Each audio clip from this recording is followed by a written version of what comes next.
Hi, I'm Josephine Moon. Welcome to the Hot Seat. Today I am so happy to have with me Kim Locke, joining us from South Australia. Welcome, Kim. Hi, Joe. Thanks so much for having me. I'm happy to be here. So great to chat to you.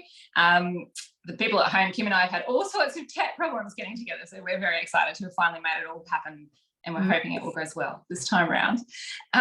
Kim, you have a new book coming out called The Fancies, which I'm super excited about. Do you have a copy there that you can hold up and show us and tell us a bit about it? I actually don't. It's still at the printer. So I think we got five and a half weeks to go. So I'm sure any day now. But just pretend I'm holding a book. Okay. I'll hold it in spirit. So The Fancies is, oh gosh, this is the first time I've given the short spiel about it. So forgive me if I fumble a bit. So it's basically about a woman who returns to her hometown very reluctantly. She's been away for 20 plus years. She swore she'd never go back. She left when she was 17. And so she comes back one night penniless, just out of her second stint in prison, and very, very desperate, sort of very at the end of her rope. And so that's why she's back to the place she swore she would never return. It's a very small town. It's set at the very southern tip of South Australia. For those who are familiar with the geography of South Australia, they'll recognise it sounds very much like the town of Port MacDonnell, but I have made up a town called Port Kingerton just so I can make up all the people in it too.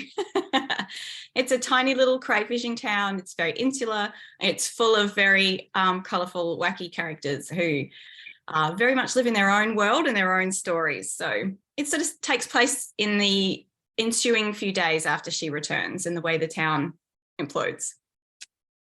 That sounds so good. I am such a massive fan of the small town dramas that happen. It's really right in the pocket of what I love doing as well, and love reading. And yeah, she sounds like, coming out of prison, she's obviously bringing a lot of potentially quite explosive information and experience with her, I think. So I can't wait to read it at all. When was the moment that you knew you wanted to be a writer? Oh gosh, for as long as I can remember, really, which I think most writers say, but I was a reader as a kid. I can't actually remember a time when I wasn't reading. And I think knowing that I wanted to write was the way of giving back to the book community. Like I got so much pleasure from reading, and it was such a world for me that writing was sort of the natural response to loving reading so much, I think. But I grew up in a small country town, very much a farming town, very blue collar, very conservative. So, writing was not something you did for a job. If you wanted to earn money as a writer, you maybe were a journalist. That was about it. Otherwise, writing was art, and we don't do art for jobs. So I think when I was little, I wanted to be a writer. But then as I grew up, the desire to be a writer kind of fell out of me. And I wrote a lot, but I very much kept it to myself. It was something that I did just on the side for myself. I never bothered showing anybody or trying to get published. But it wasn't until I was 30 and my second baby was born that the urge to write really came back to me, and I started writing again, and that's when I wrote my first novel. So yeah, it's always been there, but it was, for a while, it was latent, sort of in my teens and 20s, I think. Yeah, I can really relate to that. It's such a strong message that we're given when we first start exploring writing, that, don't give up your day job. This is just a thing you do. It's a hobby. It's, there's nothing kind of real and tangible in it. So it's quite a shock, actually, I think, for a lot of us, when it actually is like, oh, you can do things with this. Yeah, absolutely. And I think I held writers in such high esteem too. They were sort of almost gods to me, and I just thought that's just way out of my league. So maybe I needed that little bit of life maturity to understand, oh no, they're people. Anyway, it's fine, you can do it. Yeah, absolutely. So when did you know, I know writers, we always have lots and lots of ideas floating around. When was the time or moment you knew you needed to write this book? Yeah, that's a great question. So I actually moved back to my own hometown about 2 years ago, and I'd been away for 20 years. I have to say, I left in very different circumstances to my protagonist, Abigail. I left happily and I returned happily. But as I was making the decision to move back about 4 years ago, and we sort of started talking about moving back because it's my husband's hometown that we live in as well now. That's sort of where the idea came to me, and that moving home after I'd been away for 20 years I started to wonder what that was going to be like. I thought, am I going to, you know, I'm 40 now. Am I going to regress to a 19-year-old? What if I run into people I saw at school that I didn't necessarily get along with? Like all this stuff that I'd never thought of for 20 years started coming up. And, you know, of course, we imagine life to be so much more dramatic than reality often is. So I think writing this story was a way for me to play out that perceived drama in this very kind of larger than life way, I think, because of course moving back home for me was just quiet and simple and lovely. So, you know, this story was a way to go, you know, really sort of shake up that concept, that fear of, am I going to turn into a child again? Yeah, that's a really interesting perspective that, you know, we do probably build up all this stuff in our head, and then the reality is it's either not true or the people can't even remember what you remember. And they don't care. They don't care about you anywhere near as much as you think they do, but not in a mean way, but in a way that like nobody's building stories about you in their head the way we believe them to be. And so it's very much sort of the Fancies is that examination of everybody's own belief of reality and how that can come together in a way that creates a completely unnecessary reality sometimes. Yeah, love it. Very good. When you sit down to write, do you have any particular rituals or things you need to do to get yourself in the headspace? No, I'm very boring in that regard, I'm afraid, Jo. I think I just need quiet. I used to, when my children were younger, I used to be able to just kind of put myself in the bedroom and write. And you know, if my husband was home or somebody was with them, I learned to write however I could. Whereas now that they're older and there is a bit more quiet available to me, I think I really do need quiet. I can't do anything first. So I can't say, I'm not really on social media, but I couldn't like check social media or check the news or go on the internet, because the minute I do that, it's like it just breaks that creative, I don't know, well. You can't break a well. I'm mixing metaphors here. I get it. Yeah. So I think I have to be in a maybe almost like a tired or quiet headspace first. Yeah, no, that's no rituals, maybe just a cup of tea. Yeah, I'm a big fan of the mug of chai. That's it's become quite a thing now. I don't have to bring the chai. Or it doesn't feel. I think I'd say too, I have to be reading something good at the time as well. It's very hard for me to write if I'm not reading. So it's almost like reading fills me up. If I'm not reading anything, it's almost like it's hard for me to get the words to come, or they come, but they're very stagnant or static. So reading sort of gives me a bit of life. Yeah, I agree. I know some writers say that they can't read because then they feel like they've got other people's voices in their head. But for me, it's the same thing. It's that really like exciting, inspirational thing of hearing characters. Or I guess because I listen to so much, I hear, you know, voices, and I find it inspiring as well. Yeah, and I wonder if writers fall into two camps: the readers or the non-readers when they're writing. Because I know writers who can't read when they're writing because it makes them feel influenced, and I can totally understand that. But for me, I need it. It's like breathing in and then writing's breathing out. You know. Yeah, beautiful. Very nice. You should be a writer, honestly. I'm here to go. But, you know, art. How do you want your readers to feel when they get to the end of this book? End of this book? Gosh, that's a great question too. Honestly, I just want them to feel entertained. I know everyone's saying this now, but it's been a really tough couple of years. And I just want them to feel like they've just been on a journey that takes them out of themselves and out of their own crap maybe and into somebody else's, but just to have had a laugh and have a really good time. I think that's sort of what I'm really wanting them to take away and just go, wow, that was a fun and entertaining read, and just feel a little bit maybe better about stuff. Yeah. Lovely.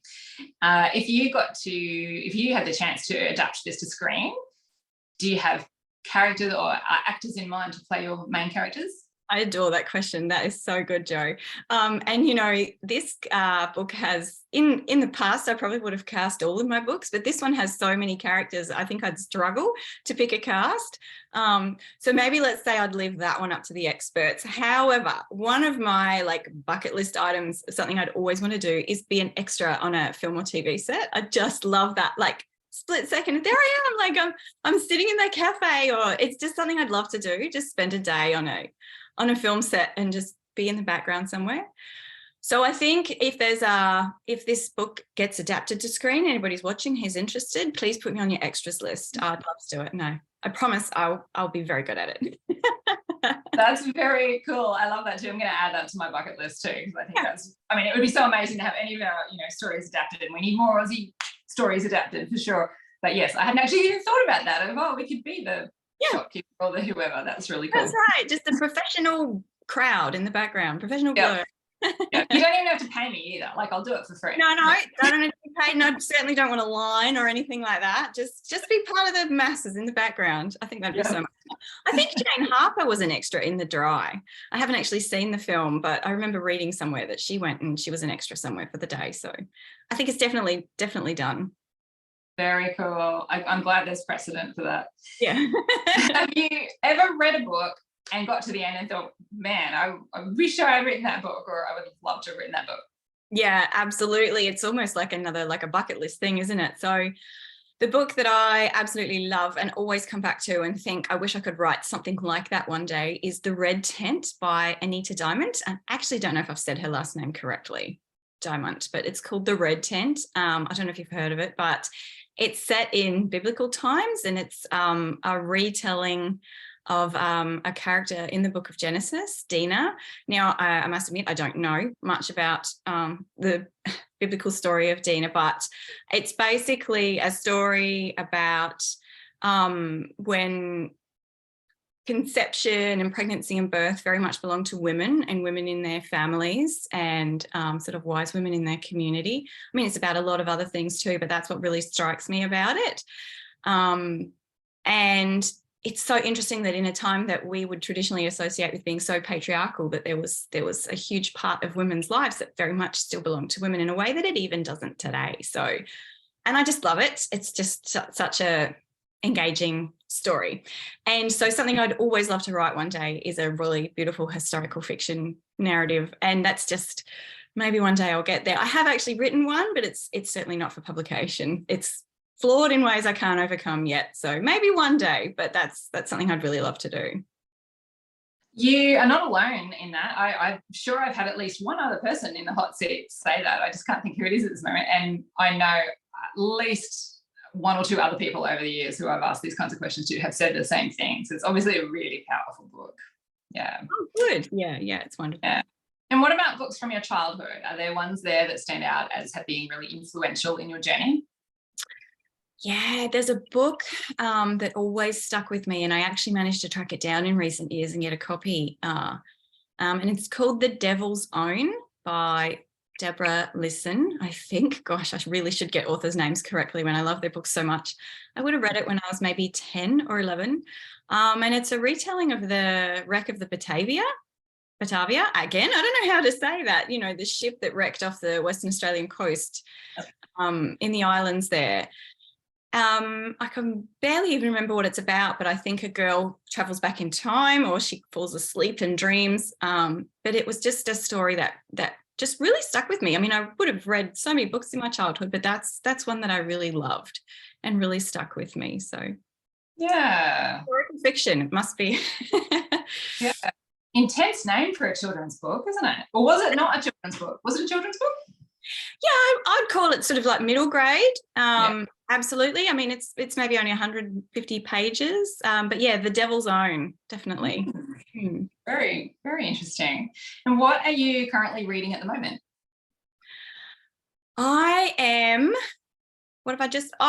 I've just finished. So I'm between books. I finished one yesterday and I'm going to pick another one up today, but I've just finished reading Jojo Moyes' new book, Someone Else's Shoes. Yeah. I loved it. I absolutely loved it. It's exactly what I needed to read right now. It is so entertaining. And I think I wouldn't have ordinarily picked it up, I think, because it's sort of not something I would gravitate towards, but a book reviewer who I really love recommended it. And I picked it up and just inhaled it in a few days. Highly recommend it if you're looking for just a great, entertaining read. Yeah, I love her work. I'm such a huge fan. I've read every book she's published, and she's just such a great writer. Really. Is that the first one of hers that you've read? No, I've also read is it The Giver of Stars? Yeah. the historical. Yeah. I'm sensing a theme in our chat here. Yeah. But that's the only other one of hers that I've read. So yeah. Oh, no. well, you're So lucky. You've got a super big backlist you can go through now. Yeah. That's awesome. So you can look forward to this one. Yeah. Oh, fantastic. Yeah, it's on my list. That's cool. Yeah. And what are you working on now? What can we look forward to? I have another book due, contracted, that is sort of in its very much embryonic idea stages at this point. I've sat down and wrote the opening scenes over and over and over again, and I actually keep trashing them or filing them away and not using them. I'm still trying to find the right way in. So at this point, that's about all I can say. But it will be what my books have a common theme, and that it's, you know, women trying to make sense of their lives, basically. Yep. Absolutely. That's why we love them. Yeah, that's right. Thank you. Thank you so much for joining me in the hot seat. I can't wait to read your new book, and I'm sure it's going to do spectacularly well. And yeah, we appreciate you sharing all your thoughts with us today. Thanks so much, Jo. It's been so much fun. I'm so glad to meet you. You too. We'll see you on the trail somewhere, hopefully. Out and about. Bye. Yeah.